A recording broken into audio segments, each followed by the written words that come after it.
Okay, I've been breaking down the love triangles from Love is Blind Season 8. Spoiler alert if you haven't seen the season. We're going over definitely the most drama filled of the love triangle.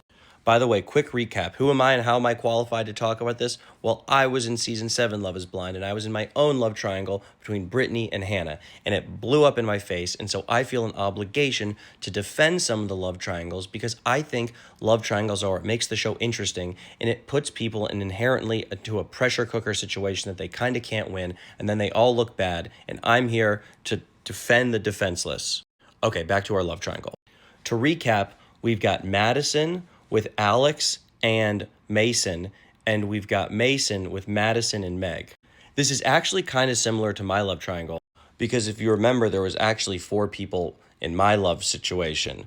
There was me between Brittany and Hannah, and then there was Hannah between me and Nick. So it was kind of like a love trapezoid. Okay, back to our little lovebirds here. I'm taking my sweater off. It's getting hot. Let's first talk about Mason. I think Mason's situation was the most similar to my situation last season. And he's accused of telling Meg and Madison that they're both his number one. I'm not sure if it's actually filmed that he told her that, but either way, he's telling them both that, like, they're his favorite. And he looks kind of like a player or whatever, and then Madison ends things with him, and then Meg feels like a second choice, and so she ends up ending things with him. And this is one of the most brutal things about the Love is Blind love triangles, because even if Meg was truly his number one choice, but he just didn't know because you're in the pods and you're forming connections with multiple people. Remember, this isn't like real life where you're going out and like actively meeting girls. Like, you're forced to date everybody, and you're in this really intense environment where you can form connections with multiple people. And he did that with 2 women. But when one person ends one leg of a love triangle, the other person, no matter what, is going to feel like the second choice. And that's how Meg felt, and I don't blame her for that. And so then she ended things with Mason. It also seemed that Madison kind of assisted in the breakup with Meg and Mason, which, if that's the case, not cool.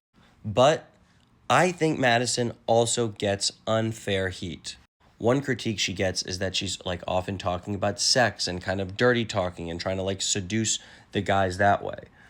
I think that's unfair for 2 reasons. First of all, we are encouraged to talk about all aspects of dating in the pods, including intimacy. And she didn't choose all that intimate stuff be shown. Also, sometimes you're in the pods and you've been sipping a couple glasses of wine and it's really late at night and you're having a little fun. So I don't think that's that bad. Also, there are people saying that she's like 2 completely different people for Alex and Mason. While I understand like the criticism of, oh, is she just like shape-shifting her personality?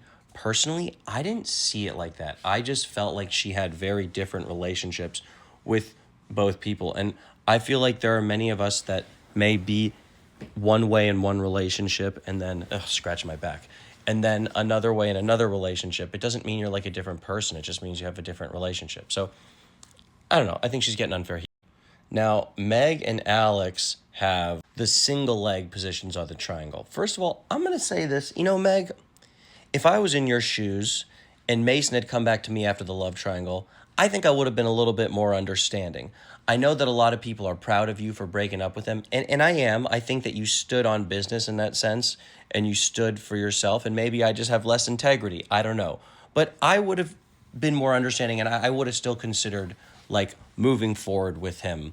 But then again, I kind of shit the bed in the pod, so who knows? And then lastly, we have Alex. He comes out looking just kind of like a stand-up guy, ends things with Madison because he doesn't see things moving forward. So really not much to say about him. He just looks like an all-around solid dude.